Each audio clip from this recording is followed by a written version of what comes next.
Se levantam as cortinas do futebol de outros tempos aqui na Rádio Colorada. Começa o programa Velhas Súmulas.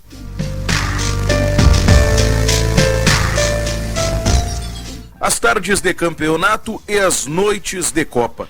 As histórias do nosso Inter. O programa Velhas Súmulas preenche as tardes de sábado com estes relatos de momentos que despertam as recordações boas ou ruins que associamos a esta camisa vermelha que tanto significa em nossas vidas.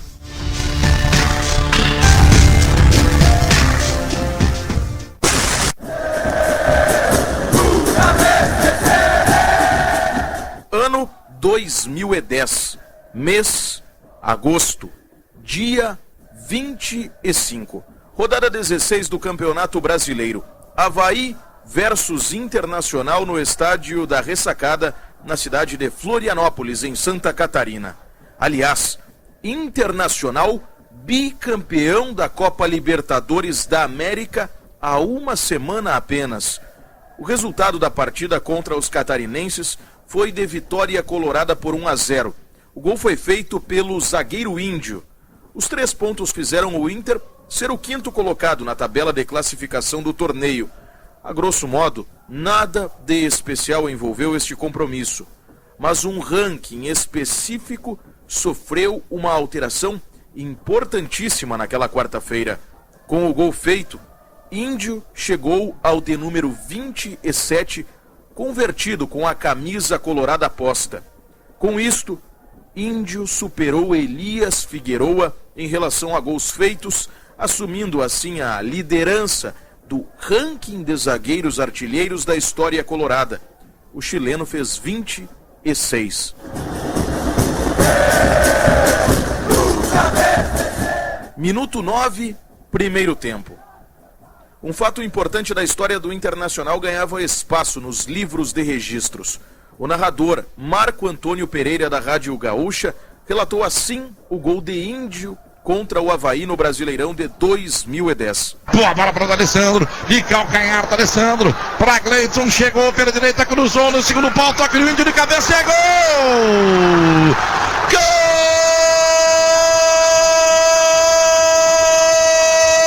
Gol do Internacional!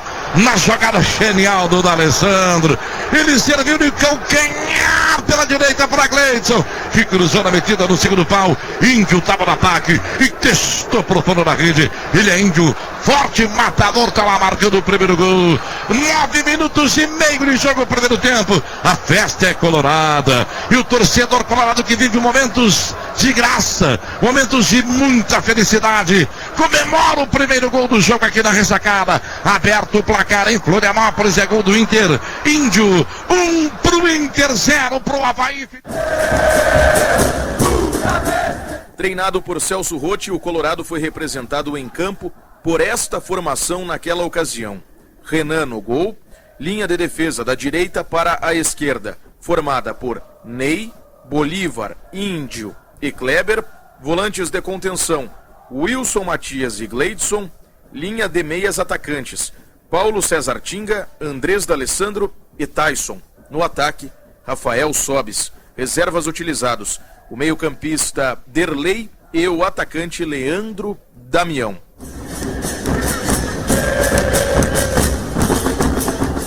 Ao todo, Marco Antônio de Lima, o histórico ex-zagueiro Índio, disputou 391 partidas como atleta do Internacional. Converteu 33 gols. Títulos, ganhou de tudo praticamente. Copa Libertadores da América em 2 ocasiões, Campeonato Mundial de Clubes, Copa Sul-Americana, Recopa Sul-Americana, Campeonatos Gaúchos e, em especial, muitos grenais ganhos, obviamente, além de gols convertidos contra o time do outro lado da cidade.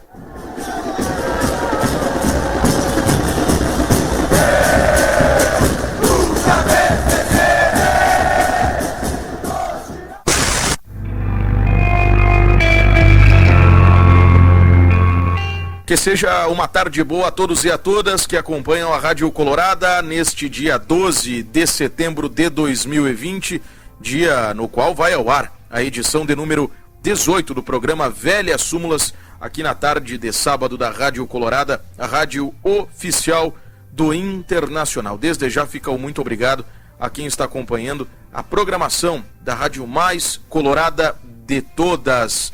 A partir de agora vamos dar seguimento ao que já foi iniciado, que é recuperar momentos importantes da história do nosso Internacional. Antes de entrarmos de vez nos assuntos da tarde, reforçamos aqui na Rádio Colorada a mensagem que deve ser tratada como um mantra por todos nós, porque temos uma partida por ser disputada ainda. Talvez já tenham passado uns quantos minutos desse, entre aspas, jogo, mas ainda tem coisa por ser disputada no decorrer de tudo isso, e o que está em jogo são vidas de pessoas. A partida ela só termina, como diz o poeta, quando acaba, quando o juiz dá o sinal final. E a luta da população mundial como um todo, especialmente a brasileira, contra esse adversário chamado Covid-19, ainda não acabou. Portanto, use máscara, mantenha sempre as mãos higienizadas, use álcool gel, evite aglomerações. Não é o momento ainda para aglomerações. Vamos nos cuidar para que, o mais breve possível, aquele nosso normal de antes de março possa ser recuperado. Tem muito chão pela frente, mas é uma peleia de todos nós e, enfim, cada um fazendo a sua parte. Isso vai certamente nos aproximar da normalidade o mais rápido possível. O programa Velhas Súmulas chega com produção, edição e apresentação deste que vos fala, Diego Cigales, participações de Leonardo Pfister e Hernani Campelo, a coordenação do Departamento de Mídia do Internacional é de Valéria Pereira, a gerência do Departamento de Mídia de Amanda Munhoz, a vice-presidência de Marketing e Mídia é de Nelson Berni Pires e a presidência institucional de Marcelo Feijó de Medeiros. O Velhas Súmulas conta com o apoio de sempre de Banrisul, o Banco dos Gaúchos, Unimed, cuidar de você, este é o plano. Vero, quem compara vai de Vero, a maquininha do Rio Grande, e Pompeia, patrocinadora oficial das Gurias Coloradas. O Velhas Súmulas, como já tem sido feito desde o mês de maio, segue sendo produzido desde casa, então alguma qualidade de áudio certamente não vai corresponder ao que se espera da Rádio Colorada, mas enfim, o mais breve possível a gente espera poder retomar as nossas atividades dentro de um cenário de normalidade que ainda não é pleno por causa de toda essa pandemia de Covid-19 que acabou afetando a vida de todos nós.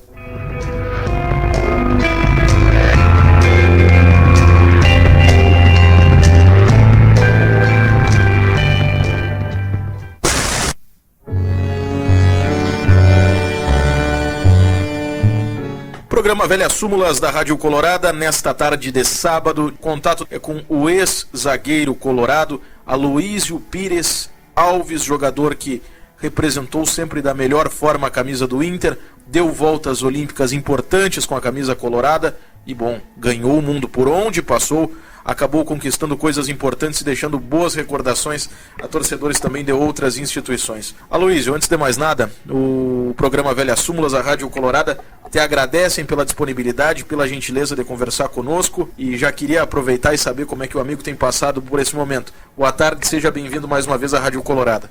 Boa tarde, Diego. Obrigado pelo convite. É um prazer poder participar do teu programa, do Velhas Súmulas. Para mim é um prazer enorme poder estar falando aqui da minha vida, né, da minha carreira e principalmente aí, se tratando de Internacional. Foi o clube que eu joguei durante 7 anos e é sempre bom poder recordar os bons momentos. Realmente vai ser muito bom para mim e também para quem vai estar acompanhando a gente, porque, enfim, temos boas recordações em relação àquele teu período, especialmente no Inter. Aloísio, gostaria de começar te perguntando, antes de mais nada, como é que o Aloísio se aproximou desse esporte chamado futebol? Como é que tu iniciaste essa caminhada de, ainda imagino eu como criança, querer jogar bola daqui a pouco, não somente como uma brincadeira e levar isso para uma profissão? Foi desde bem novo, né, lá em Pelotas, quando criança ainda sempre estava com uma bola grudada em mim, ia na tendinha, lá na venda, comprar alguma coisa que a minha mãe mandava, sempre ia com a bola no pé. Então o futebol sempre para mim foi uma coisa muito presente e algo que eu, a partir do momento decidi que fosse a minha profissão. Então isso se desenvolveu aos poucos, né? E também com bastante força de vontade e bastante dedicação. As coisas acabaram por acontecer, mas foi algo que realmente eu queria muito. E tinha uma outra opção, né? Na escola perguntavam qual a profissão que vai querer seguir, que vai querer ser, o que vai querer ser quando adulto. E eu antes, lá numa fase da minha vida, eu dizia que eu queria ser marinheiro, que eu queria servir a marinha do Brasil. E o futebol era uma segunda opção, mas depois passou com certeza a ser a minha primeira opção. Que legal, que legal. E me diz uma coisa, Luizio, sempre jogando mais pra trás ou te aventurava mais no ataque quando era criança? Havia uma fase que aquele futebol ali da pracinha, do campinho, né, que era só aquelas peladinhas, né, entre os amigos. Eu gostava de jogar na frente, jogar de meio atacante, gostava de fazer gol. E muitas ocasiões eu era mais novo, né, eu jogava com o pessoal mais velho. Então eu também acabei por desenvolver alguma técnica aí, mas eu gostava muito de fazer gols e driblar. Com o passar do tempo, que eu fui depois amadurecendo a ideia ali, e onde é que eu poderia jogar, que eu sempre fui alto, né? Mas também não era um jogador assim, muito rápido. E eu já me imaginava, tipo, não vou ser um zagueiro, ou vou ser um volante, que eu gostava da posição de 5, né? Um zagueiro ou um volante, né? E acabei depois por definir, né? E me aperfeiçoar como zagueiro. Que legal. E me diz uma coisa, Aloysio, dentro desse teu início do futebol, como é que a tua família interpretou essa possibilidade? Contou com o apoio de alguém especial? Como que ocorreu? Houve uma fase da minha vida ali, né, entre os meus 13, 14, 15 anos, em que eu nunca tinha jogado futebol amador, né, do campeonato da cidade, ou filiado a algum clube, né.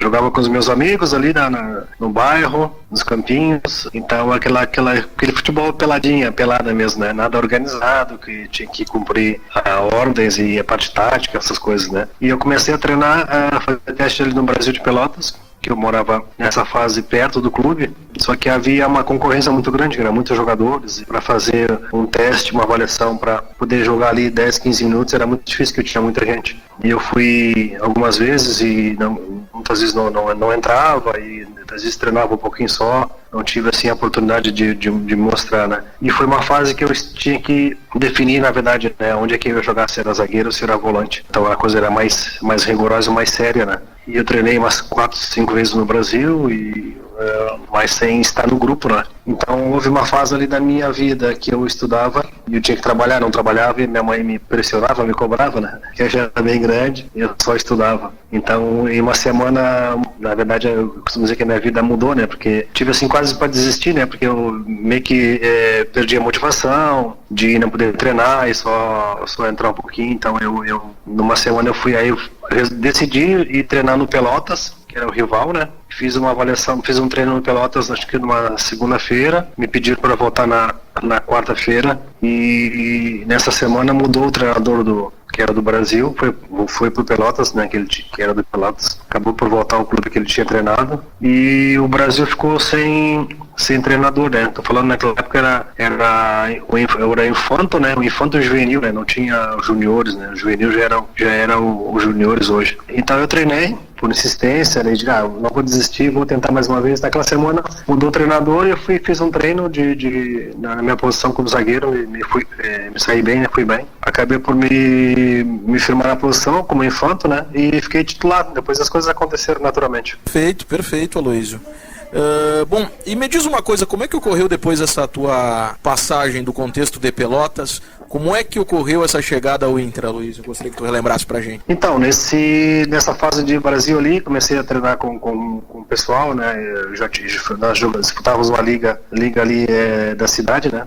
Tinha o Brasil, Pelotas e Farroupilha, aí tinha uns torneios ali da cidade, e depois o Brasil disputava o campeonato estadual, né? De gauchão, né? Juvenil, e o time que que era do Infanto, subiu todo pro juvenil. Nós tínhamos um bom time, né? Lembro que nós ganhamos não sei se nós ganhamos do Grêmio, empatamos com o Inter, uma coisa assim, em casa, ou ganhamos do Inter e empatamos com o Grêmio. E pronto, acabei por chamar a atenção, né, por ser jovem, né? E com 16 anos eu fui chamado ao profissional do Brasil de Pelotas. Jogava no juvenil e treinava com o profissional. Depois eu passei a fazer parte do plantel profissional, né, no banco. E cheguei a fazer alguns jogos do Campeonato Gaúcho. Naquela época era a Taça de Prata, seria uma série C do brasileiro que o Brasil estava. Então para mim foi muito bom porque foi muito rápido, né, essa minha ascensão assim, né, e com 18 anos nós jogamos contra a dupla Grenal e chamei a atenção por ser jovem ainda. E o Inter me comprou do Brasil, né? Eu, Júnior ainda, né? Fiz os 2 anos de base no Inter. Foi que surgiu o interesse, né? No caso do Internacional da compra. Foi esses jogos contra o Inter e contra o Grêmio, né? E por ser ainda bem jovem, né? Me diz uma coisa, justamente esse período da chegada, porque, enfim, qualquer pessoa que vem do interior para Porto Alegre geralmente acaba tendo que se adaptar, é uma realidade bastante diferente. Lá nos anos 80 isso também acabava se configurando. Como é que ocorreu essa tua integração? Com quem é que tu acabou desenvolvendo amizade dentro do Inter e, enfim, que Inter que tu encontraste naquele momento? Eu fiz 2 anos de base, né?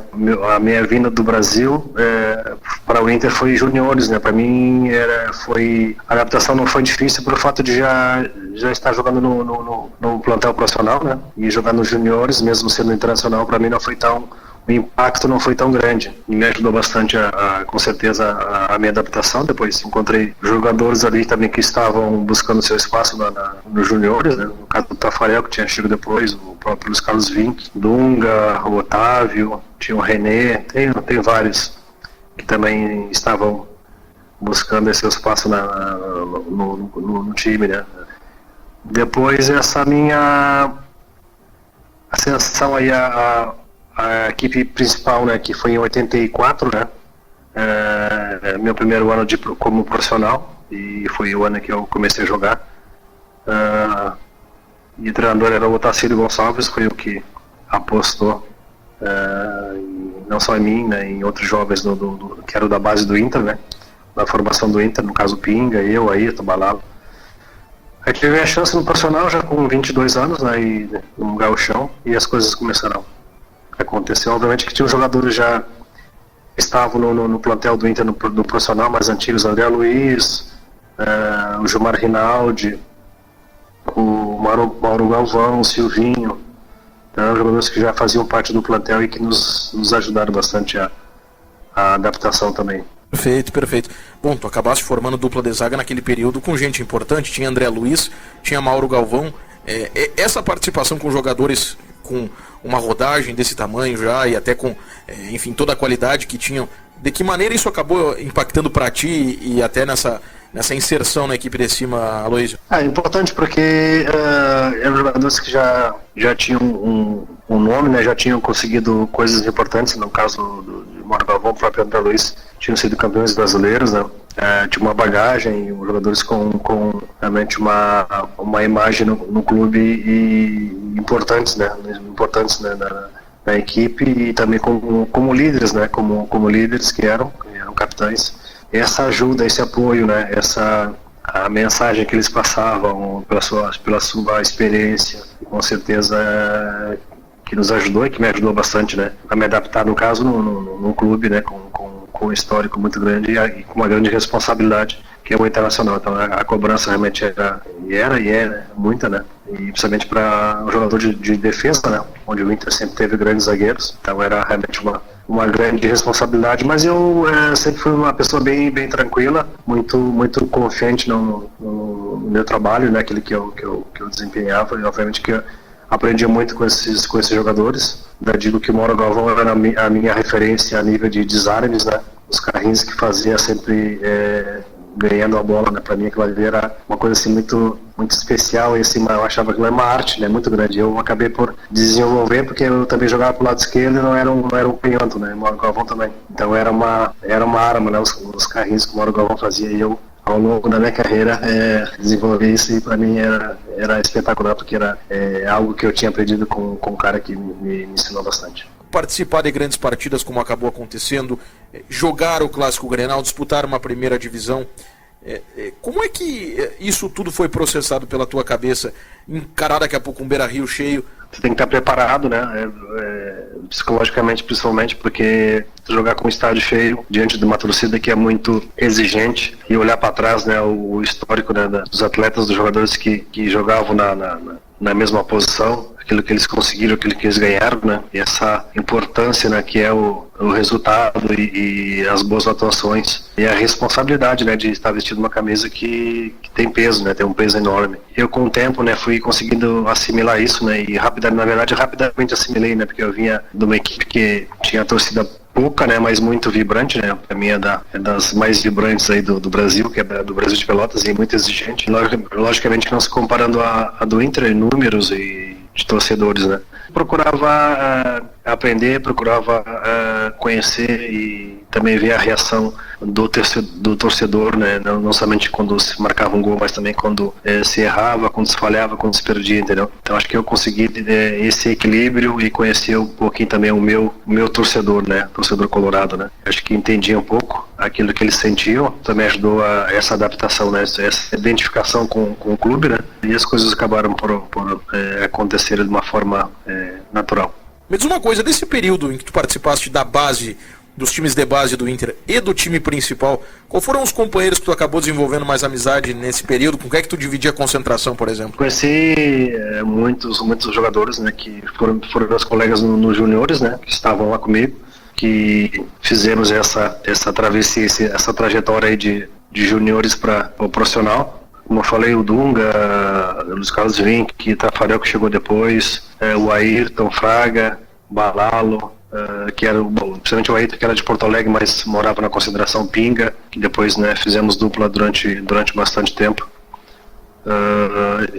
Ainda hoje conserva, obviamente, com alguns não, que se moram em lugares diferentes, cidades diferentes, mas a gente hoje, através da tecnologia, né, que é da telefonia, a gente consegue falar, mas aqueles que moram em Porto Alegre ainda tem contato, Pinga, o Ayrton, o César, tem muitos jogadores que fizeram parte daquele grupo, né, que eu tive a oportunidade de jogar, a felicidade de jogar junto, e hoje ainda nós nos comunicamos, né, porque o Inter também tem o Master, né, a equipe de Master, né, então durante o ano fazem jogos e a gente acaba por estar junto. Que legal, isso é importante em qualquer profissão, carregar essas conexões e levar essas amizades para a vida, sem dúvida nenhuma. Bom, Aloysio, a ideia também aqui é conversar, obviamente, sobre esse teu período no Inter, mas falar também sobre outros momentos da tua trajetória. E como tu és fosse um jogador de 3 camisetas, a gente pode passar tranquilamente por esses 3, porque às vezes o jogador defendeu 15 camisetas, a gente não consegue abordar todas na entrevista, mas vamos lá. Em 88 surgiu a oportunidade para tu te transferires ao futebol da Europa, ao Barcelona da Espanha. Gostaria que tu comentasse um pouquinho, antes de mais nada, como que surgiu essa possibilidade, como isso chegou até ti, por que tu acabaste dizendo sim ao Barcelona, falasse um pouquinho também daquele teu período no clube, que também teve volta olímpica importante como a Copa do Rei de 89 e 90, né?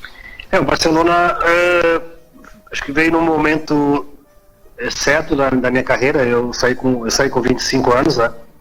Acho que não sairia nem mais cedo ou nem mais tarde para um outro clube da Europa, né? Acho que eu tinha 22 anos, para 23.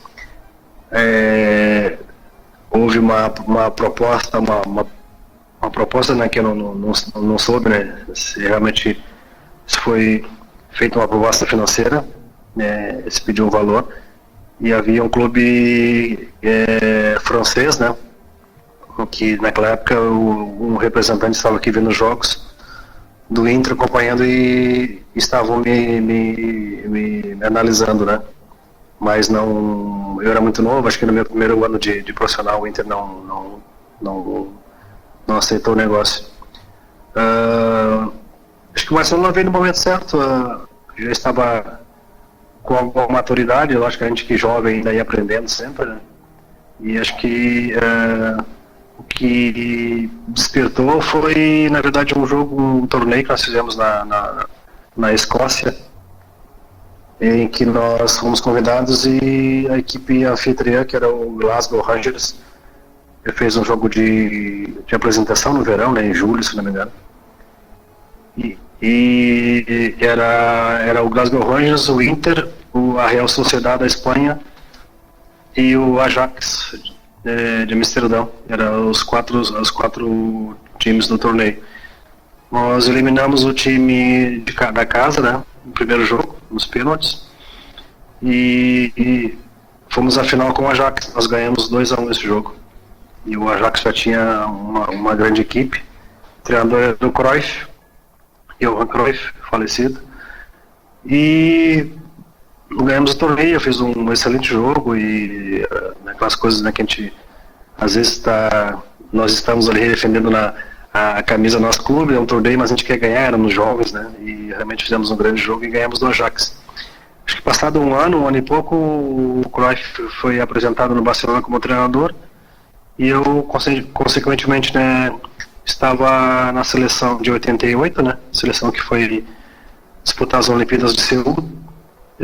Aí o Cruyff montou um plantel novo, né, e como jogava com 3 zagueiros, queria um líbero, e lembrou de mim, e foi ele que pediu a minha contratação pro Barcelona. Eu era uma das peças, né, que faziam parte dessa forma de jogar, né, com 3 zagueiros. Foi aí que surgiu essa oportunidade aí de ir para o Barcelona. Que bonito, as coisas acabam se encaixando na vida. E bom, fosse parar em um grande clube também lá do futebol europeu. Desse período, vivendo lá em Barcelona, defendendo as cores dessa equipe, quais principais lembranças que tu guarda daquele período atuando por lá, Luiz? Eu fiquei 2 anos somente no Barcelona, mas pareceu que, até hoje parece que eu joguei muito mais tempo lá, né? Pelo fato de ter tido uma ligação muito forte com o clube, em relação também à adaptação. Meu primeiro clube na Europa, o Gigante, né, o Gigante europeu e mundial, e pela responsabilidade também, como eu falei, em jogar no Barcelona. Eu naquela época só podiam três estrangeiros, né, por equipe, né. E eu sendo um brasileiro, obviamente que tinha uma grande responsabilidade de poder, além de servir o clube, deixar uma boa imagem, né, pro meu país, né. E eu era um jogador da seleção, estava na seleção quando eu fui negociado com o Barcelona. Então os torcedores não me conheciam, né, conheciam o Aloysio da televisão, né, não ao vivo. Então criou-se aquela expectativa, né, eu não era conhecido, né, não tinha um rótulo de craque, né. Então eu tinha que mostrar o trabalho quando voltasse. Então criou-se aquela expectativa, quem é o Aloysio está vindo e tal. Acabou as Olimpíadas, e me apresentei logo no Barcelona, porque já tinha um mês de campeonato, já tinham 3 jogos. E meu jogo foi meu jogo em casa. Eu fiquei no banco, né, porque eu não tinha treinado com a equipe. O treinador queria que eu olhasse, né, a forma de jogar com 3 zagueiros e tal, e conversou comigo. Acabei por entrar, foi contra o Betis, acabei por entrar no segundo tempo, que se machucou um jogador. Joguei 20 minutos, né? Mas foi uma experiência espetacular, que eu recordo até hoje, né? Apesar de ter jogado apenas 2 anos, né? Ganhei 2 títulos, como tu tinha falado anteriormente, né? Ganhamos a Taça das Taças, né? Que hoje seria uma Taça da UEFA, né? E ganhamos a Taça do Rei, né? A Copa do Rei, contra o maior rival, que é o Real Madrid, né? Então foram 2 títulos importantes para mim e uma experiência espetacular que eu guardo até hoje. Que bonito. Deixa eu te perguntar uma coisa fora de campo. O que tu mais estranhaste na vida lá na Espanha, em Barcelona? Na verdade não eram coisas novas para mim, né? Saí de Porto Alegre, depois para Barcelona, uma cidade gigantesca, com outros recursos, né? Já uma cidade já muito, naquela época, já muito avançada, né?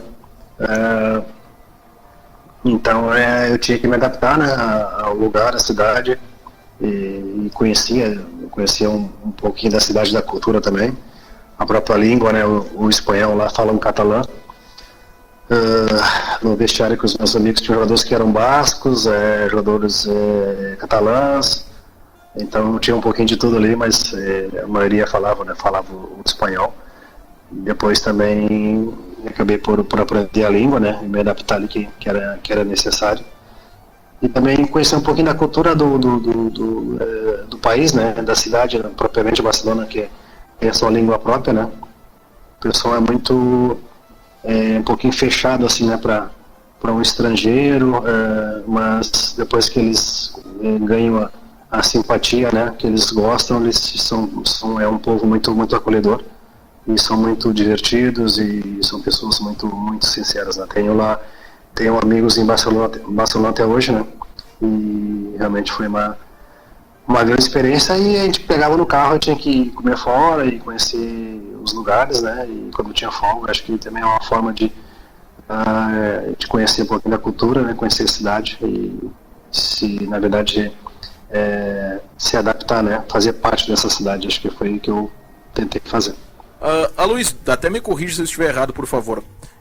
Daquela época de jogadores estrangeiros, além de ti, havia o Ronald Koeman, que acabou de assumir como treinador do Barcelona, jogador que era de defesa holandês, e o dinamarquês atacante Mikael Laudrup, correto? Exatamente. Por favor, desses dois jogadores, o Mikael Laudrup, que é um jogador histórico da Dinamarca, o Koeman também, enfim, de toda a geração holandesa daqueles anos que acabou se sucedendo, era um jogador melhor que o outro que eles surgiam. Gostaria que falasse um pouquinho mais das recordações de dividir a equipe com dois jogadores dessa categoria. Então, quando eu cheguei no Barcelona, cheguei a jogar com ele uma temporada, que era o Guerini, que era o inglês, o atacante, né? Que tinha sido goleador no Mundial do México em 86, o Barcelona comprou. E eu cheguei a pegar o Lineker um ano, né? Depois acabou o contrato, ele acabou por não ficar. Também era um dos estrangeiros, né? Depois chegou o Laudrup, e com a saída do Lineker veio o Koeman. São dois grandes jogadores, eram monstros, né? Cada um nas suas funções. E eu costumo dizer que, se inventar, o melhor jogador que eu joguei foi o Laudrup, porque a sua forma de jogar, a sua genialidade, né? Era um jogador espetacular, muito, muito, muito inteligente, e tecnicamente, assim, muito, muito acima da média. E eu tive a felicidade de jogar com o Laudrup, tive a felicidade de jogar com o Koeman, dois realmente grandes jogadores que eu aprendi muito também no tempo que eu estive no Barcelona. Que bonito, Aloysio. Bom, Aloysio, eu não quero tomar muito mais tempo, até porque a gente já avançou alguns minutos, mas ainda quero passar em alguns pontos da tua trajetória. Impossível falar da tua caminhada como jogador sem falar no Porto e toda aquela sequência de títulos nacionais que vocês acabaram obtendo. Gostaria que tu falasse um pouquinho de como que surgiu essa oportunidade do Porto, enfim, de todo esse período vencedor do qual tu fizeste parte da equipe portuguesa. Uhum. O Porto é outra página bonita da minha carreira, né? Já que eu joguei em poucos clubes, né? E o Porto foi o clube que eu joguei realmente durante 11 temporadas. E depois que eu soube no meu segundo ano que eu não ia ficar no Barcelona, depois eu tive assim um tempo para pensar, né, se iria jogando na Espanha ou se iria jogar na França ou na Itália, que é um futebol que eu gostava bastante. Na verdade, o Portugal não era o lugar que eu queria jogar. Eu era a Itália e gostava do futebol francês também. Aí surgiu o Porto, no momento, um clube grande, com torcida e com o time que lutar pelo título e ia poder jogar uma competição europeia. Então eu fiz essa opção pelo Porto, né? Que eu costumo dizer que não me arrependi, e fiz um contrato de 4 anos. Meu primeiro eu queria só 3, né? Porque eu achava muito tempo 4 anos de contrato. E acabei por fazer 4 anos, acabou os meus 4 anos de contrato, eu fui renovando mais 2 e mais 1, e aí fui ficando. Fui ficando e fiquei 11 épocas no clube. Realmente foi o clube que me deu condições para trabalhar, me fez como profissional melhor ainda, ganhei coisas, né, títulos, e tive muitas amizades, fiz excelentes amizades como tenho até hoje, e me sinto muito honrado, né, de ter servido ter vestido a camisa do Porto durante esses anos todos e por ter ajudado o clube também a crescer e ter ganho assim, coisas importantes. Que legal, que legal. Bom, Aloysio, queria te fazer uma pergunta agora, na qual a gente meio que junta todos esses teus períodos da trajetória, seja no Inter, no Barcelona ou no Porto. E aí até mesmo no período de categoria de base em relação à tua participação no futebol pelotense. Jogar Grenal, Brapel, Real Madrid, Barcelona, Porto, Benfica, como que o Aloysio encarava o clássico? Eu gostaria que tu falasse um pouquinho de o que tu interpretavas de diferenças, se é que havia alguma diferença para ti em relação a esses jogos. Os clássicos são sempre, mesmo se forem equipes pequenas, né, a gente falando do Brasil de Pelotas, pequenas no sentido em relação a um Grêmio Inter, ou um Real Madrid Barcelona, um Porto Benfica, né, em Portugal. Realmente são clubes com um histórico muito grande, né, uma história espetacular no futebol, cada um dos seus países, né. Mas eu acho que os clássicos são sempre diferentes, né? São sempre a motivação ela já vem durante a semana, durante o mês que se vai jogar. É um trabalho que o treinador nem precisa fazer muito, né? Porque a motivação ela já está presente, né? Sabendo que vai jogar contra o seu maior rival. Isso já realmente é uma grande motivação. Então acho que ele desperta algo diferente, né, no torcedor, na imprensa, tem aquela expectativa, foca, tem um foco maior, né, durante a semana da mídia, na equipe que vai jogar, se houve alterações, e como é que os jogadores estão. E eu tive a felicidade de jogar muitos Brapéis, jogar muitos Grenais, o Barça Real, o Porto Benfica. Eu posso dizer que com certeza sou um felizardo, né, e sou muito grato a Deus por tudo que eu consegui e por ter jogado futebol, né, feito do futebol a minha profissão e ter conseguido jogar em grandes estádios com grandes jogadores, grandes equipes e ao mesmo tempo poder representar o meu país. Sem dúvida nenhuma. Bom, tendo em conta todo esse histórico de experiência em jogos desse tamanho, obviamente que tu não vai escapar. Qual é que foi o clássico mais peleado desses todos que tu acabou participando? Eu acho que foi eu joguei mais Benfica, mais Porto Benfica, né? Nem falando aqui de Grenal, talvez. Eu fiquei 5 anos em Porto Alegre, né, no Inter, e no Portugal eu fiquei 10 anos, né, então eu joguei muito mais clássicos lá do que aqui, né. Então acho que eu colocaria aí o Porto Benfica, né. O Benfica tinha muitos bons jogadores, né, como sempre fazia grandes equipes, né. Acho que eu coloco um Porto Benfica que nós ganhamos no estádio das Antas ainda, não no Dragão, no estádio antigo. Nós ganhamos 3-0 do Benfica. E o treinador era o Fernando Santos, que é o treinador da seleção portuguesa. Legal, que legal. Bom, a gente está se encaminhando para o final e agora é uma finaleira mais rápida, Aloysio. Queria, antes da gente entrar nesse ping-pong mais rápido, sobre a tua experiência no Barcelona em específico e ser treinado pelo Cruyff, o que te somou de experiência diferente ter trabalhado com um profissional, enfim, da grandeza histórica que tem para todo o esporte, como é o caso do Cruyff? Ele já era um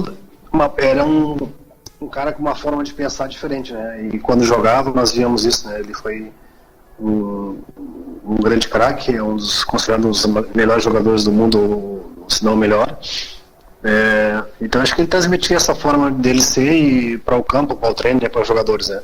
Era uma forma muito simples de trabalhar, de treinar, cobrava assim na parte tática, né, que ele cobrava mais, queria que os jogadores cumprissem, né, aquilo que ele pedia, porque ele treinava e acreditava no sistema de jogo, né, então queria que cumprisse com rigor na parte tática, né. Mas ele é um treinador de diálogo, de ações muito simples, muito direto, e que tinha uma personalidade muito forte, né, em relação à imprensa, né, ou à torcida. E ele insistia e sabia que teria sucesso como teve, né, no Barcelona. E no início a sua forma de jogar era muito contestada pelo fato de correr alguns riscos, né? Mas ao mesmo tempo ele sabia que era um futebol dominador, um futebol bonito, né, que podia sofrer gols, mas também poderia marcar gols, né? E com a qualidade dos seus jogadores, né, o Barcelona com certeza que iria ganhar mais coisas, né, do que perder. Então acho que era esse seu conceito. É muito simples na sua forma de pensar e ver o futebol, mas ao mesmo tempo muito inteligente, né?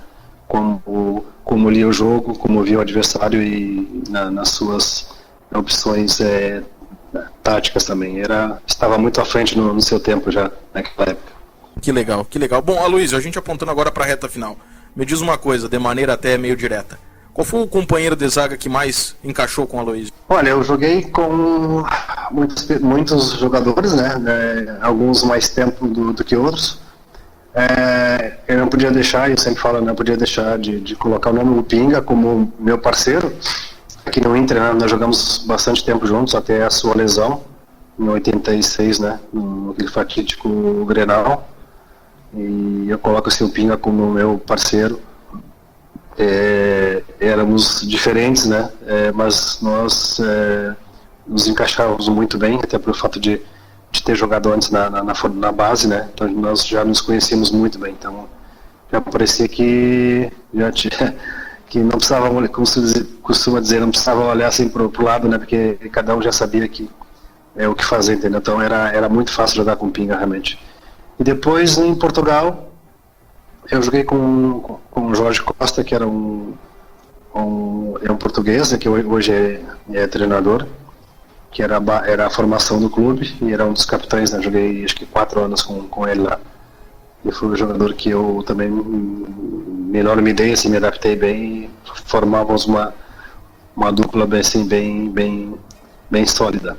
Pois é, o Pinga até foi um dos entrevistados nossos aqui nas primeiras semanas do programa, e ele também te citou naquela época. Realmente é uma pena tudo que aconteceu com ele naquele Grenal de 87, mas enfim, são coisas que acabaram acontecendo.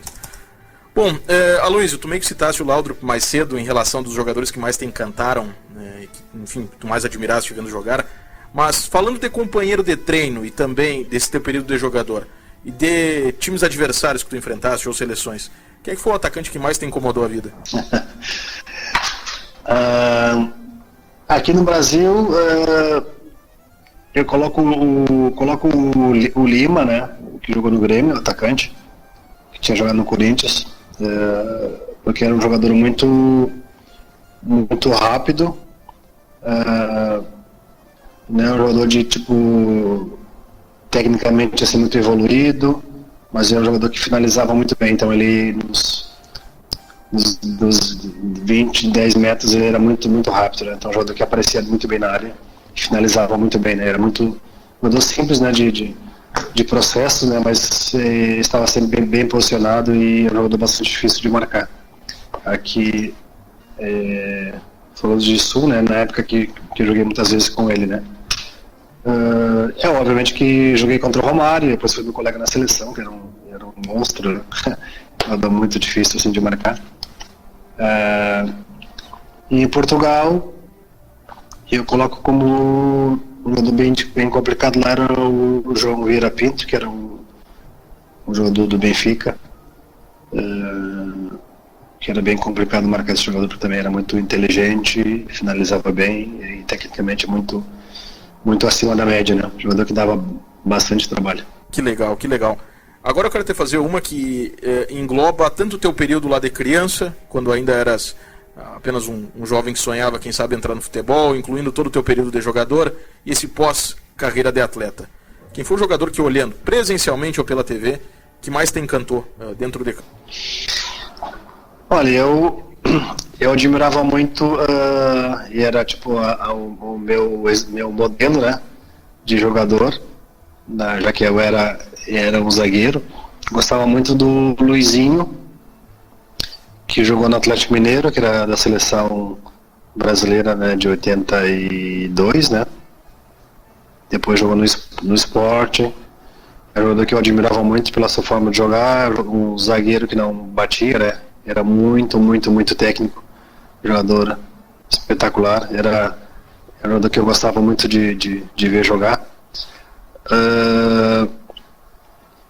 E depois o Pelé, acho que o Pelé, embora naquela época era jovem, né, no seu auge, né, cheguei a ver alguns jogos, né, lembro assim do Mundial de 70, acho que o Pelé era uma referência, né, como atleta, né, e tem grandes assim, recordações, né, de ver alguns jogos, assim, depois também ver alguns filmes e alguns vídeos, né, naquela época, né, era um jogador, para mim, um jogador completo, né, porque não era um jogador alto, e para a posição que jogava, era pé esquerdo e pé direito, e cabeceava muito bem, né, tinha uma impulsão espetacular. Acho que um jogador completo, né, acho que não só a mim, mas a muitas pessoas, acho que com certeza ele encheu os olhos. Que legal. Bom, a gente se encaminhando para o final agora mesmo, Aloysio, para fechar, especialmente essa parte histórica, depois eu tenho 2 perguntas bônus para ti, mas aí tem a ver com a atualidade do Inter. Eu gostaria que tu relatasse, e desse na verdade um depoimento teu. Quem foi o jogador Aloysio dentro de campo em termos de característica, em termos de personalidade? Boa, nunca me fizeram essa pergunta. Primeira vez. Eu me coloco assim como eu era um jogador muito competitivo, né? Muito competitivo e também técnico. Ou seja, eu também eu pensava em não ser um zagueiro que só marcasse ou que desse um chutão, uma bola para frente, né? Eu queria ser visto de uma forma diferente, né? Um jogador que soubesse sair de trás, que tinha alguma técnica e que não era só um zagueiro que passava a bola para os companheiros. Então eu, com o tempo, fui tentando desenvolver isso em mim, né? No meu futebol, que se fosse uma característica minha, acho que eu consegui depois, já no Barcelona, depois no Porto, passar essa imagem, né, de um jogador que mesmo sendo competitivo, agressivo, né, nas disputas de bola, também sabia jogar. Acho que eu consegui chegar nesse nível, né, e acho que também a minha tranquilidade, a minha segurança no sentido de confiança, né, sabendo do que eu podia fazer em determinado momento, e até às vezes corria riscos, né, em vez de dar um chutão, eu tentava fazer um passe, ou até mesmo fazer um drible numa zona que normalmente não se deve fazer. Eu corria alguns riscos pelo fato de ser bastante tranquilo e seguro também. Perfeito, perfeito. Bom, Aloysio, te agradeço muitíssimo por ter atendido a Rádio Colorada, atendido o programa Velhas Súmulas. Posso falar já da minha parte, foi muito legal poder viajar pelas tuas lembranças. Construíste uma lindíssima trajetória. A gente não conseguiu entrar em todos os detalhes, mas isso aí fica para uma próxima ocasião, até para a gente conseguir, enfim, respeitar nossos tempos aqui do programa. Foi um prazer te ouvir aqui na Rádio Colorada. Enfim, portas abertas e microfone sempre aberto para alguém que representou tão bem a nossa camisa. Enfim, acrescentou tanto ao nosso esporte. Obrigado, eu que agradeço o convite e parabéns aí pelo programa e um abraço também ao pessoal que costuma seguir o programa. Forte abraço.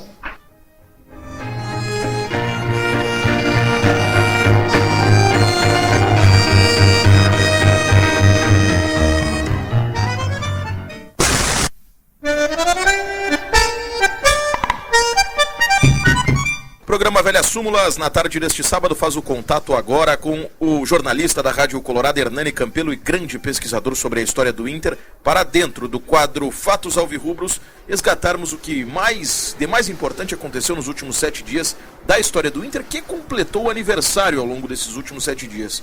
Nós começamos pelo dia 7 de setembro, ou seja, na última segunda-feira, quando se completaram, deixa eu ver para não errar a contagem, 93 anos do primeiro título estadual do Internacional. Começamos por aí, Hernani. Muito boa tarde, mais uma vez um prazer falar com um amigo. Boa tarde, Diego Cigales, amigos da Rádio Colorado. É sempre um prazer e uma alegria imensa resgatar e olhar novamente capítulos da história e dos feitos relevantes do Esporte Clube Internacional, dessa história maravilhosa. 1927, como tu bem disseste, há 93 anos, eram outros tempos, no futebol inclusive, tempos em que se jogavam menos partidas ao longo de um ano. O Internacional, por exemplo, em 1927, fez 18 jogos tão somente, mas a campanha do Inter foi fantástica. Foram 15 vitórias, 2 empates e apenas uma derrota naquele ano de 27, que culminou no dia 7 de setembro com o primeiro título estadual da história do Inter. O Inter, que é o clube que tem a hegemonia estadual, é quem manda no Rio Grande, é o clube mais vezes campeão do estado. Aquele ano o Inter fez incríveis 56 gols e sofreu apenas 20, 18 jogos. No Campeonato Gaúcho foram 3 jogos e 3 vitórias, porque primeiro se jogava o Campeonato da Cidade, e no Campeonato da Cidade o Internacional realizou 12 partidas, com 9 vitórias, 2 empates e apenas uma derrota, a única do ano. Aí, sendo campeão da Cidade, foi pro estadual, jogou 3 partidas, ganhou as 3, foi campeão daquele ano. No Campeonato Estadual, a trajetória colorada começou depois de ter sido campeão da Cidade, é claro, diante do Itapuí de Guaíba, na Chácara dos Eucaliptos em Porto Alegre. O Inter ganhou de 3-0 dia 14 de agosto.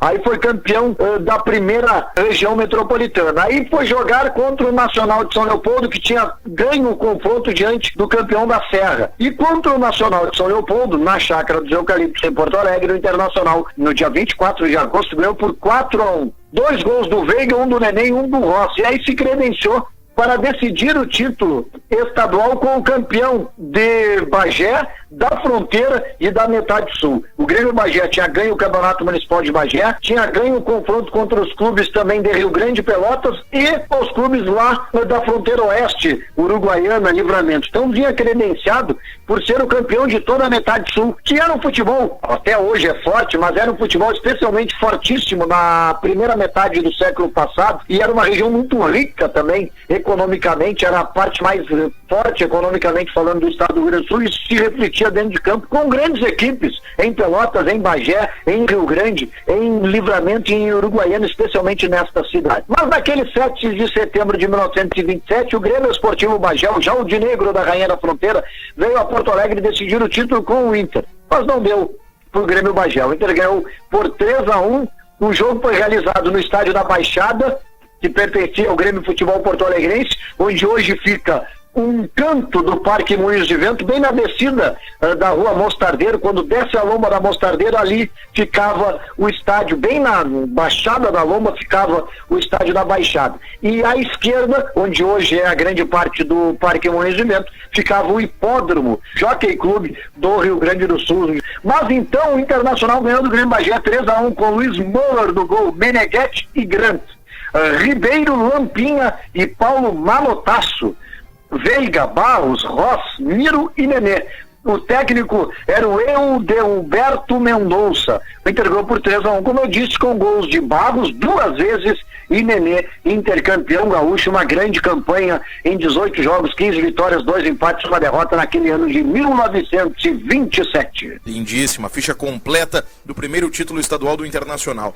Hernani, a gente se mantém no 7 de setembro, mas a gente avança 23 anos e vai parar em 1950, quando nascia um jogador que veio parar no Inter nos anos 70 e, enfim, defendeu nossa camisa da melhor forma. Foi nosso treinador em uma temporada de vice-campeonato em 2009, Mário Sérgio, senhor Hernani. Mário Sérgio Pontes de Paiva. Cara que jogou no time que não perdia, o time campeão brasileiro invicto único da história, em 1979. Um grande jogador, né? Lembro, muitos contam, né, por os mais jovens, que tu, inclusive, né, Diego, não viste o Mário Sérgio jogar, né? Tu já deve ter ouvido falar muitas vezes que o Mário Sérgio olhava para um lado e dava o passe para o outro. Eu posso dizer que eu sou testemunha ocular disso. Isso realmente acontecia, e eu pelo menos uma vez presenciei isso no estádio Santa Rosa. O Internacional foi jogar contra o Novo Hamburgo, um jogo encardido de Campeonato Gaúcho ali por 1981, e eu vi ali guri, meus 12, 13 anos, agarrado no alambrado do Santa Rosa, o Mário Sérgio olhar para um lado e passar a bola para o outro lado. Lembro que o Internacional tinha o Rodrigues Neto, que eu era fã na lateral, eu era o lateral esquerdo do Inter, um cara que jogava uma enorme idade, Mário Sérgio e Rodrigues Neto, meu Deus do céu, que dupla. E também já falecido o Rodrigues Neto. E o Mário Sérgio realmente olhava para um lado e tocava a bola pro outro. Tanto que ele ganhou o apelido de Vesgo, justamente por isso. Ele jogou no Internacional nesse período aí, de 79 a 81, e depois retornou ao Internacional em 1984, sendo campeão da Copa Quirim. O cara que faleceu muito cedo, né? Foi técnico do Inter em 2009, foi diretor executivo, foi comentarista esportivo, é um cara que no futebol militava em todas as áreas, na gestão, no comando técnico-tático, dentro de campo foi um enorme, um cracaço de bola, Mário Sérgio Pontes de Paiva. Morreu muito cedo, né? Tragicamente falecido, mas coisas da vida. Exato, Hernani. Bom, dando sequência à nossa lista de fatos nessa semana, Hernani, chegamos ao 10 de setembro de 1961, quando o Inter venceu um Grenal fora de casa por 2-1, clássico que ficou conhecido como o Grenal da Legalidade, que naquele momento ocorria, enfim, um período bastante conturbado da nossa política, especialmente em relação à campanha da legalidade, e o Inter venceu aquele clássico que era marcante em meio a todo esse contexto. 1961, o clássico da legalidade, né? E que o futebol não ficou alheio, né? Inclusive as competições paralisaram naquela ocasião, em virtude do episódio da legalidade, o futebol ficou sem acontecer por vários dias. O Internacional tinha jogado no dia 20 de agosto e só voltou a campo no dia 10 de setembro, jogando esse Grenal, chamado Grenal da Legalidade, no Estádio Olímpico. Camilo Brusca, que era argentino, foi o árbitro. Era muito comum nos anos 50, 60, árbitros argentinos apitarem jogos aqui no Rio Grande do Sul. Camilo Brusca apitou o jogo, o Inter ganhou por 2-1 com gols do Gilberto Andrade, grande ponteiro esquerdo, jogou no Aimoré, jogou no Inter já falecido, e o Alfeu. O Inter de Silveira, a Sangão, Ari, Ercílio, Ezequiel e Kim. Sérgio Lopes, cabe um capítulo à parte, e Alfeu, Sapiranga, Telmo, Oswaldinho e Gilberto Andrade. Sérgio Lopes, o fita métrica, ele ganhou esse apelido pela precisão nos lançamentos. Dava lançamentos de 50, 60, 70 metros no pé do companheiro. O fita métrica hoje mora já há muitos anos na Praia dos Ingleses, em Florianópolis. Sérgio Lopes, grande craque do futebol colorado e gaúcho e brasileiro dos anos 60 e iniciozinho dos anos 70. Perfeito, Hernani, perfeito. Passando agora ao 11 de setembro, ano de 2011, não é um jogo que marcou título nem nada assim, mas marcou uma ocorrência que não é tão comum. Um jogador do Inter fazendo 3 gols na mesma partida e uma vitória contra o Palmeiras fora de casa. Que temporada mágica, que período mágico vivia Leandro Damião, Hernani. Leandro Damião tem vários recordes, várias marcas impressionantes como centroavante do Internacional, um artilheiro nato, cara nativa, tem muitos anos ainda pela frente para comemorar gol, botar a bola na rede, grande centroavante, cara humilde, o cara que veio de um clube pequeno no interior de Santa Catarina, o Atlético de Ibirama, cara que tinha começado na Várzea, lá em São Paulo, se profissionalizou já beirando os 20 anos, com mais de 19 anos, e chegou no Internacional depois de um grande campeonato catarinense que tinha marcado 8 gols pelo Atlético de Ibirama, que é um clube muito pequeno no cenário catarinense. E no Inter, primeiro uma passagem e um bom período de adaptação e de aperfeiçoamento no Inter B, e depois desandou a fazer gol, né? Desandou a fazer gol, grandes fases, e esse jogo aí é marcante na carreira do Leandro Damião, que tem gols lindíssimos de tudo que é tipo, que chegou à seleção brasileira pela qualidade do futebol, especialmente que ele apresentou nesta temporada de 2011. Muito bem, senhor Hernani. Agora a gente salta para aniversários desse domingo, de amanhã, 13 de setembro de 1978, é a nossa primeira data. Internacional 1, Grêmio 0, e ali o Inter vencia superava uma sequência de 3 grenais com 2 vitórias acumuladas e 1 empate, isso tudo em um intervalo de 7 dias, Hernani. Cara, o Campeonato Gaúcho de 1978 cabe uma pós-graduação, um estudo assim de 792 horas, presenciais, um grande seminário, um grande debate, tudo isso para tentar entender a forma. Dentro dessa maluquice toda, teve essa sequência aí, teve 3 grenais em uma semana, porque do dia 7 de setembro ao dia 13 de setembro, o Internacional jogou 3 grenais, uma coisa impressionante. 7 de setembro de 1978, tá? Antes o Inter tinha jogado dia 13 de setembro contra o Novo Hamburgo lá no Santa Rosa, ganhou de 1-0 contra o Valdomiro. Aí a série de grenais. 7 de setembro no Beira-Rio, Luiz Guaranho, o árbitro. Foi o Grenal, o famoso Grenal, para quem conviveu naquela época, o famoso Grenal do Salomão. Salomão era um zagueiro uruguaio que tinha sido campeão nacional do Uruguai em 1976 pelo querido Violeta, o Defensor Sporting Clube, que foi o primeiro clube, o Quadro Chico, como eles chamam no Uruguai, que não era nem Peñarol nem Nacional, a ser campeão uruguaio, depois de várias décadas.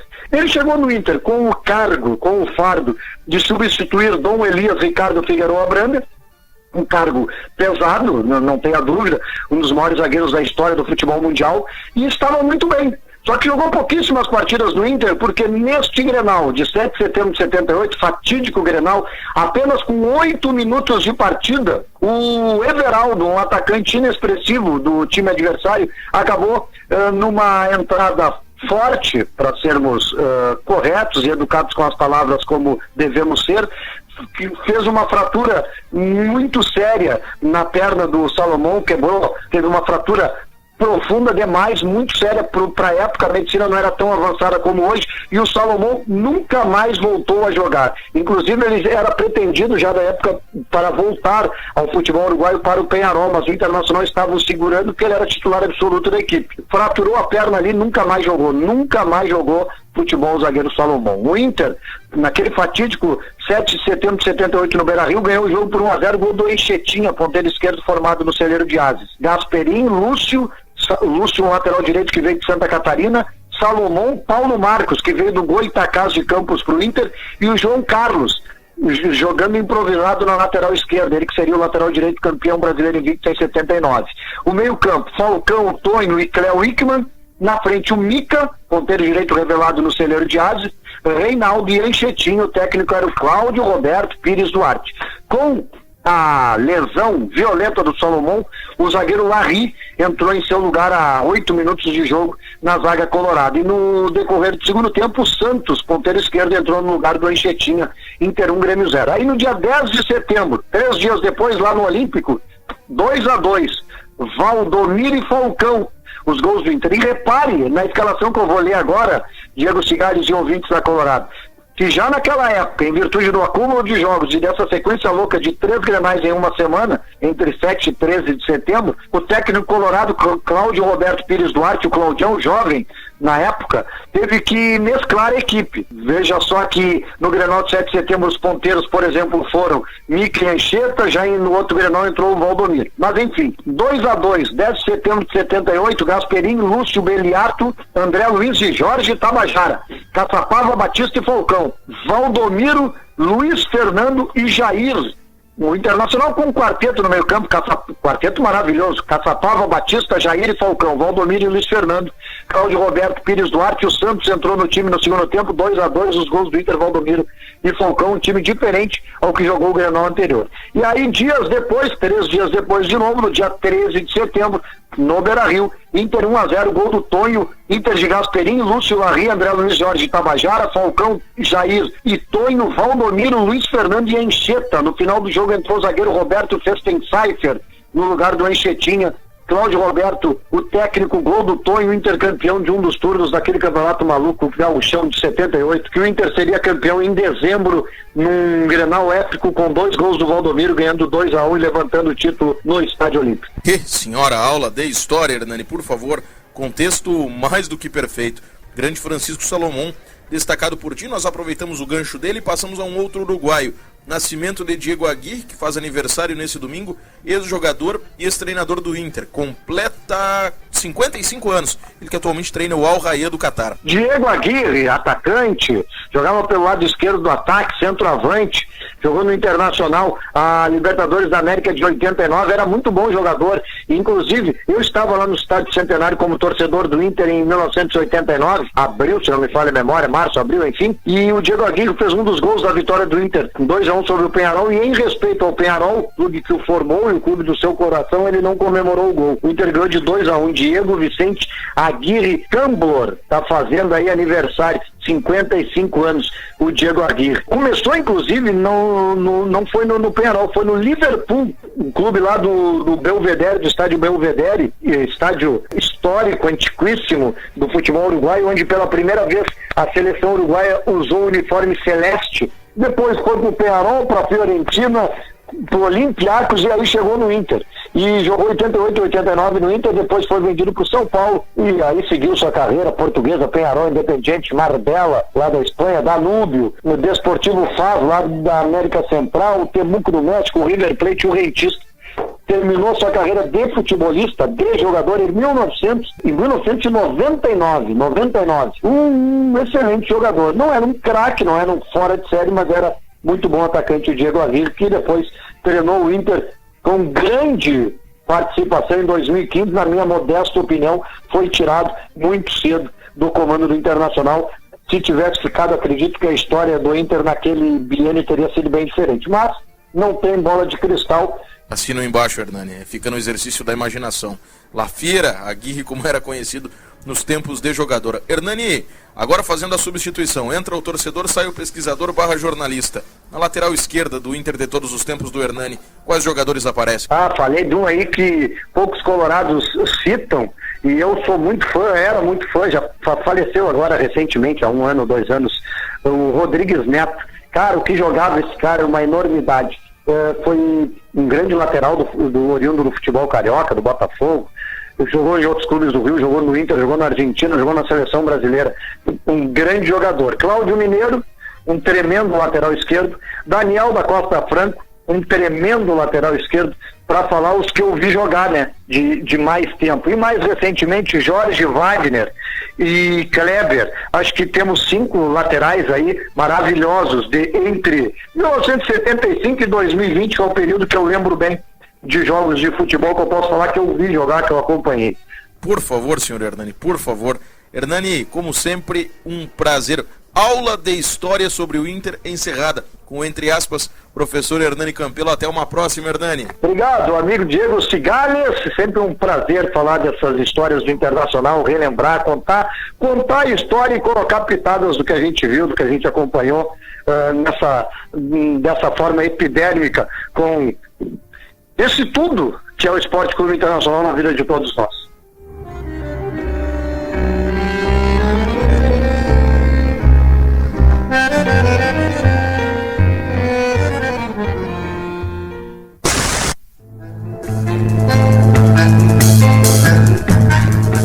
Nesta tarde de sábado, aqui no Velhas Súmulas, o quadro geralmente História Alheia dá espaço ao seu primo próximo, o História Nossa. Ao invés de falarmos de algum adversário do Internacional em algum momento importante da história do Colorado, hoje falamos de alguma personalidade ligada ao mundo Inter. E o nome da vez é de Diego Aguirre, jogador e treinador uruguaio que acumula passagens pelo nosso Inter. É o homenageado da vez porque amanhã, domingo, dia 13 de setembro, completa mais um ano de vida Diego Aguirre, atualmente treinador do Al Rayyan do Catar. Passou recentemente pelo Inter, foi treinador colorado na temporada de 2015 e ele é homenageado do quadro História Nossa nesta tarde de sábado. A reportagem especial foi editada por Neudimar da Rocha e produzida por Leonardo Pfister. No Velhas Súmulas de hoje, não vamos falar da história de uma equipe específica, mas sim vamos abrir espaço para falar do Diego. Não o Diego Cigales, o apresentador, mas sim de Diego Vicente Aguirre Camblor, ídolo do Peñarol do Uruguai e com passagens marcantes pelo Esporte Clube Internacional. O ex-jogador e agora treinador completa 55 anos neste domingo. E para celebrar os cumpleaños deste uruguaio, nada melhor do que relembrar um pouco da sua carreira no programa de hoje. Nascido em Montevidéu no dia 13 de setembro de 1965, Diego Aguirre foi criado no bairro do Prado, junto com seus pais e seus 7 irmãos. Estudou no Colégio San Francisco de Sales, uma escola católica. Mas desde cedo não eram os livros que chamavam a sua atenção, mas sim a bola de futebol. Segundo Aguirre, a bola foi sua companheira desde a infância. Ele se criou jogando tanto no colégio como na rua. Apelidado de La Fiera, ele começou a jogar no Liverpool quando tinha 16 anos. Em 1986, seguiu para o Peñarol do Uruguai, onde viveu os primeiros grandes momentos de sua carreira e, de imediato, tornou-se ídolo da torcida carboneira.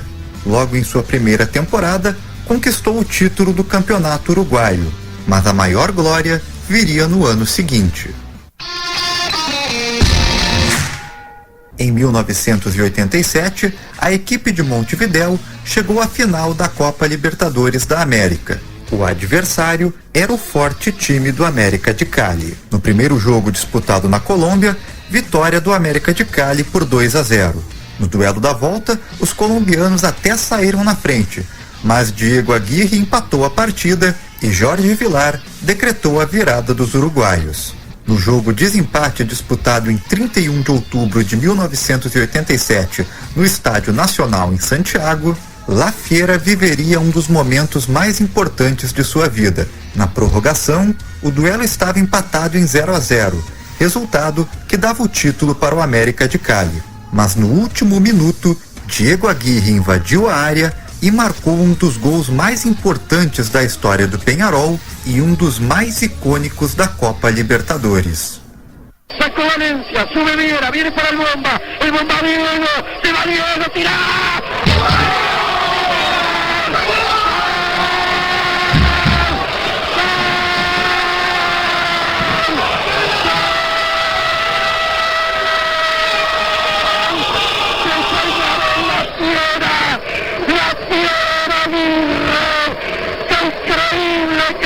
Los uruguayos, por Dios, qué increíble, tengo ganas de gritar y no puedo, tengo ganas de saltar y no puedo, tengo ganas de llorar y no me salen las lágrimas, porque así somos los uruguayos. Após conquistar a América com o Peñarol, Aguirre seguiu para a Europa, onde teve uma breve passagem pelo Olympiacos da Grécia. Em seguida, regressou ao continente americano, mas para jogar no Sport Clube Internacional. Pelo Colorado, La Fiera foi um dos destaques na campanha da Libertadores de 1989, tendo inclusive marcado o gol contra o Peñarol na vitória colorada por 2-1 pelo jogo de volta das oitavas de final em pleno Estádio Centenário. Um de seus gols mais importantes foi na vitória de 1-0 sobre o Bahia pelas quartas de final da competição. Prepara-se, Edu, tá pintando o gol gaúcho. Prepara-se, Edu, levantou, bola na área, gol! Gol, Diego! Gol! Uruguaio de Diego Aguirre! Gol do Internacional! Tava pintando o gol! Colorido! Um gol multicolorido! Um gol merecido! O Internacional já estava merecendo ganhar! 1-0, Diego Aguirre de cabeça!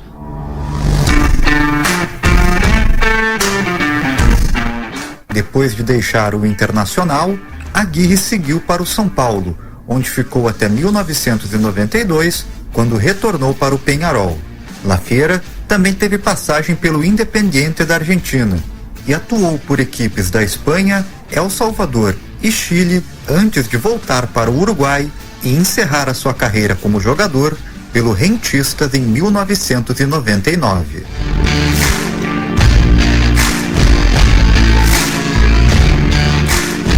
Em 2002, Diego Aguirre começou a sua carreira como treinador. À frente do Plaza Colônia, da Colônia de Sacramento, ele fez uma boa campanha no Campeonato Uruguaio e ajudou a revelar um zagueiro chamado Diego Lugano. Em 2003, treinou o Peñarol pela primeira vez e logo de cara conquistou o título do Campeonato Uruguaio. Depois disso, o treinador assumiu o Aucas do Equador, o Montevidéu Wanderers do Uruguai e o Alianza Lima do Peru. Em 2008, a pedido do técnico Oscar Tabares, assumiu a seleção sub-20 do Uruguai. Em 2010, voltou ao Peñarol, onde conquistou mais uma vez o Campeonato Uruguaio. No ano seguinte, foi vice-campeão da Copa Libertadores da América, perdendo a final para o Santos. Após o vice-campeonato continental, seguiu para o Catar, onde treinou o Al Rayyan e o Al Garrafa. Após a passagem pelo mundo árabe, Diego Aguirre foi contratado para treinar o Sport Clube Internacional na temporada 2015. Com uma equipe repleta de jogadores oriundos da base e jogando um futebol envolvente, o Colorado conquistou o Campeonato Gaúcho de 2015, vencendo o Grêmio na decisão. Valdívia toca para D'Alessandro, gira para Neymar. Neymar vai-se embora, Neymar desceu, bateu para Valdívia, vai bater, cortou, entrou na área, sobrou para Neymar, bateu, entrou.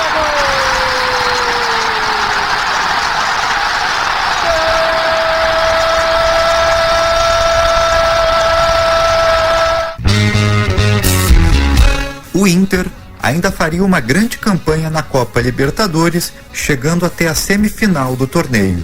No ano seguinte, o uruguaio dirigiu o Atlético Mineiro, onde foi vice-campeão estadual e chegou até as quartas de final da Libertadores. Depois, seguiu para o São Lourenço, onde foi semifinalista da Sul-Americana em 2016 e chegou às quartas de final da Libertadores em 2017.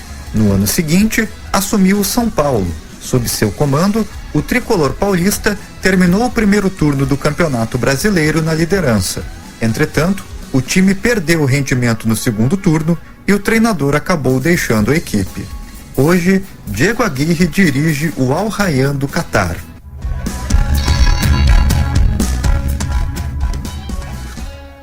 A reportagem especial sobre o Diego Aguirre contou com narrações de Armindo Antônio Ranzolin, da Rádio Gaúcha, Haroldo de Souza, da Rádio Grenal, e também da Rádio Carve 850 AM de Montevideo, no Uruguai, com um relato de Carlos Munhoz.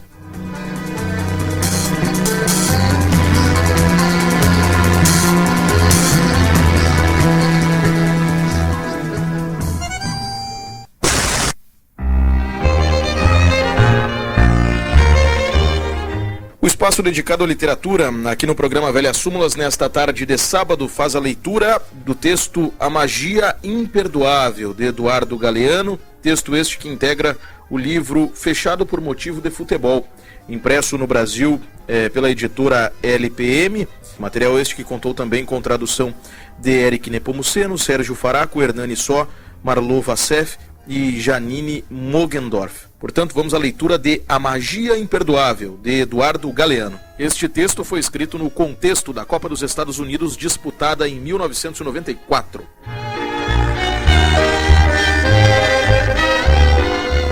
Há anos, Maradona vem cometendo o pecado de ser o melhor, o delito de denunciar a viva voz as coisas que o poder manda calar e o crime de jogar com a canhota, algo que, segundo o pequeno Larousse ilustrado, significa com a esquerda e também significa o contrário do que deve ser feito.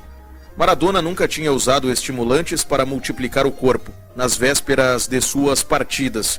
É verdade que andou metido na cocaína, mas se dopava nas festas tristes, para esquecer ou ser esquecido quando já estava encurralado pela glória e não conseguia viver sem a fama que não o deixava viver. Jogava melhor que todos apesar da cocaína, e não por causa dela. Desde que a multidão gritou seu nome pela primeira vez, quando ele tinha 16 anos, o peso do seu próprio personagem faz suas costas rangerem. É um homem que leva muito tempo trabalhando e cumprindo as funções de Deus nos estádios, submetido à tirania do rendimento sobre-humano, empapado de cortisona e analgésicos e aplausos, acossado pelas exigências de seus devotos e pelo ódio de seus ofendidos.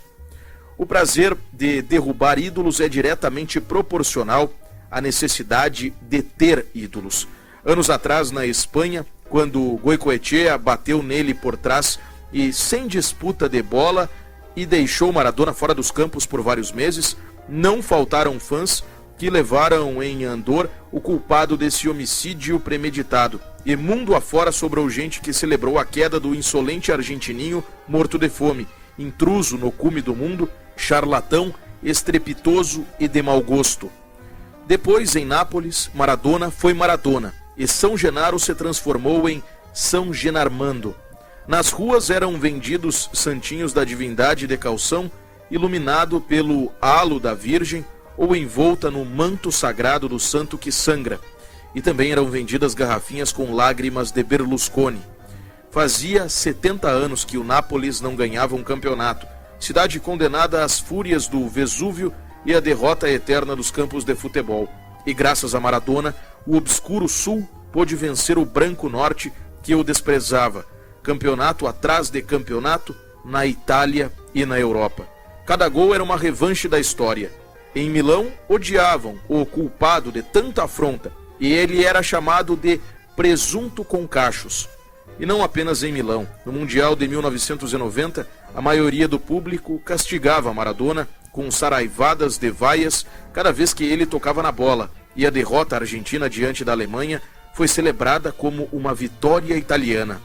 Naquela altura já havia quem jogasse pela janela dele bonecos de cera atravessados por alfinetes, e explodiu o escândalo da cocaína que transformou Maradona em maracoca. E a televisão transmitiu ao vivo, como se fosse um jogo, o acerto de contas. A Itália inteira viu como a polícia levava preso o delinquente que tinha se feito passar por herói. O processo que condenou Maradona foi o mais rápido da história judicial de Nápoles. A mesma coisa aconteceu mais tarde em Buenos Aires, preso com transmissão direta e ao vivo pela televisão para os que se deleitam com o espetáculo do rei nu. É um enfermo, disseram. Está acabado. O Messias, convocado para redimir a humilhação dos italianos do Sul, tinha sido também o vingador da derrota argentina na Guerra das Malvinas, graças a um gol duvidoso e de armação, e a outro gol fabuloso que deixou os ingleses girando que nem peão por anos e anos. Mas na hora da queda, Maradona não foi mais que um farsante drogado e putanheiro que havia traído a criançada e desonrado o esporte.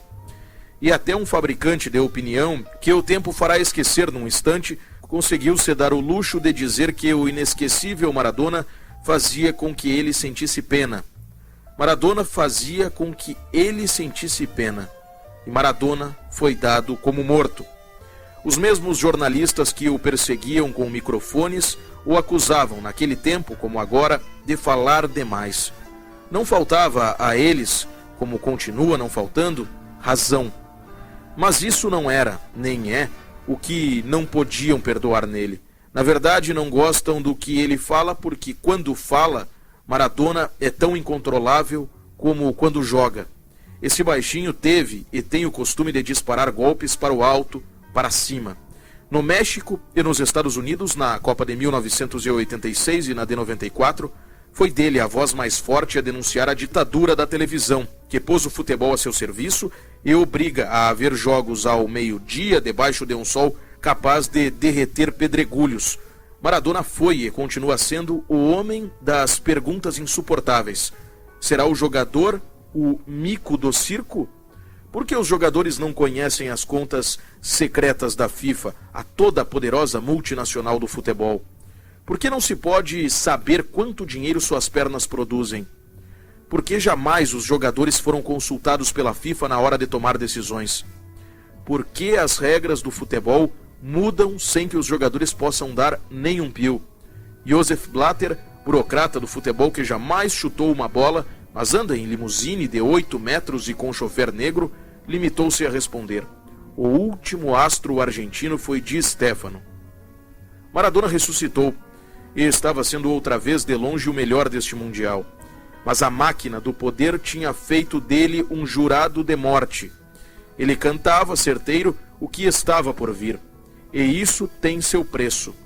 E o preço é cobrado à vista e sem desconto. O próprio Maradona deu de presente a justificativa, graças à sua tendência suicida de se oferecer em bandeja de prata para a boca de seus muitos inimigos, e a essa irresponsabilidade infantil que o empurra a se precipitar a tudo que seja armadilha que apareça em seu caminho. Maradona se foi, e o Mundial não é o que vinha sendo. Ninguém se diverte e diverte tanto conversando com a bola. Ninguém dá tanta alegria como esse mago que dança e voa e decide partidas com um passe impossível ou em um tiro fulminante. No frígido futebol de fim de século, foi-se embora o homem que nos demonstrava que a fantasia também pode ser eficaz. E ficamos todos um pouquinho mais sozinhos.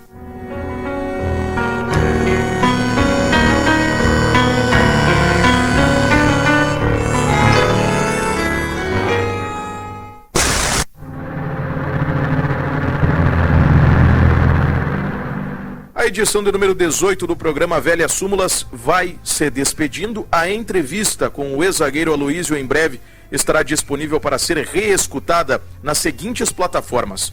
No nosso SoundCloud, que pode ser acessado através da seguinte página na internet, soundcloud.com/SC Internacional, ou através também do nosso Spotify. Para isso, basta acessar o Spotify e pesquisar por Esporte Clube Internacional ou Rádio Colorada, que em um dos primeiros resultados aparecerá o nosso perfil. Esta edição foi ilustrada pelas seguintes músicas: Invencible, de Akash Gandhi, Inverno, Primavera, Libertango e Soledad, de Astor Piazzolla, Marró Marru, de Eduardo Rovira e Black Petrol, de Mo Kadelic. Já os áudios da torcida colorada cantando na abertura e também agora na finalização do programa foram extraídos de vídeo publicado pelo canal Cancha Colorada no YouTube. Fica muito obrigado ao Vinícius Rocha pela disponibilização do material.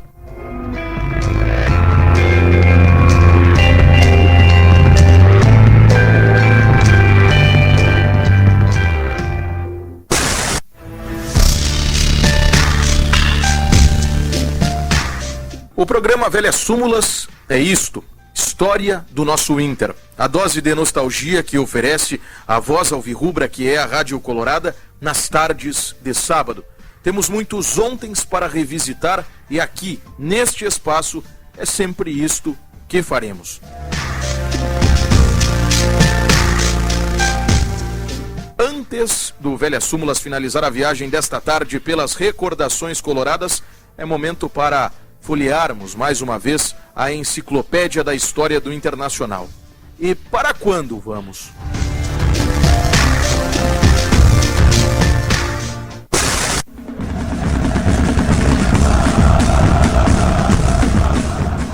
Dia 25 de agosto de 2008.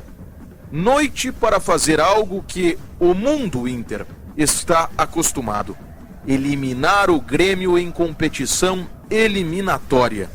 O verdadeiro copeiro de Porto Alegre vive na Avenida Padre Cacique, número 891, senhores e senhoras. Era a primeira fase da Copa Sul-Americana. Na partida de ida jogada no Beira-Rio, o resultado foi de igualdade por 1-1. Daniel Carvalho fez o nosso gol, enquanto que o zagueiro Léo marcou para os visitantes. Na volta, os gols ficaram para os 45 minutos finais. No segundo minuto deste tempo, apareceu o imparável Nilmar da temporada de 2008. O canal Sport TV, com o relato de Eduardo Moreno, contou assim aquele gol. Olha a jogada do Nilmar, tentando invadir a área, levou a vantagem do Nilmar por cobertura! Gol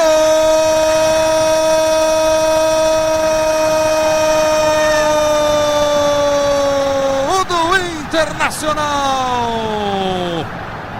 Nilmar, camisa número 9.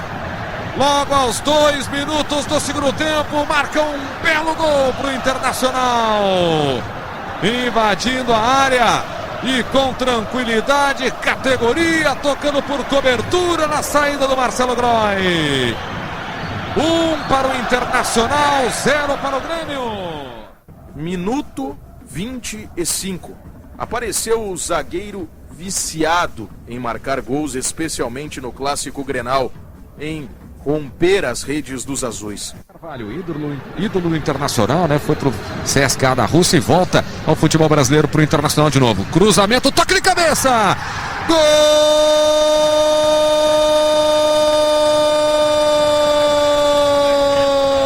do Internacional! Índio, camisa número 3. Aos 25 minutos do segundo tempo, amplia a vantagem, faz 2-0 para cima do Grêmio. Na primeira jogada do Daniel Carvalho, falava justamente do Daniel Carvalho, do retorno dele ao Internacional.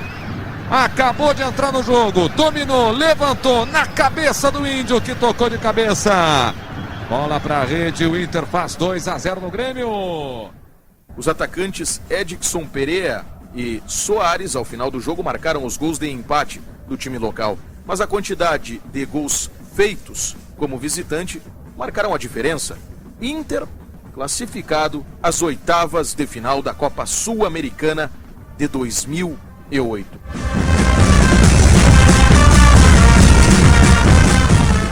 O Internacional, treinado pelo grandioso e vitorioso Tite, foi a campo naquela noite com esta escalação: Klemer, Índio, Bolívar e Marcão, Ricardo Lopes, Magrão, Pablo Guinhazu, Andrés D'Alessandro e Gustavo Neri, Tyson e Nilmar.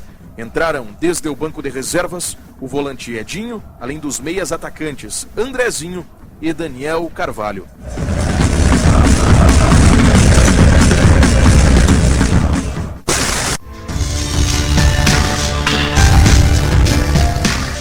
Velhas Súmulas, com as recordações coloradas, baixa as cortinas nesta tarde de sábado, dia 12 do mês de setembro do ano de 2020.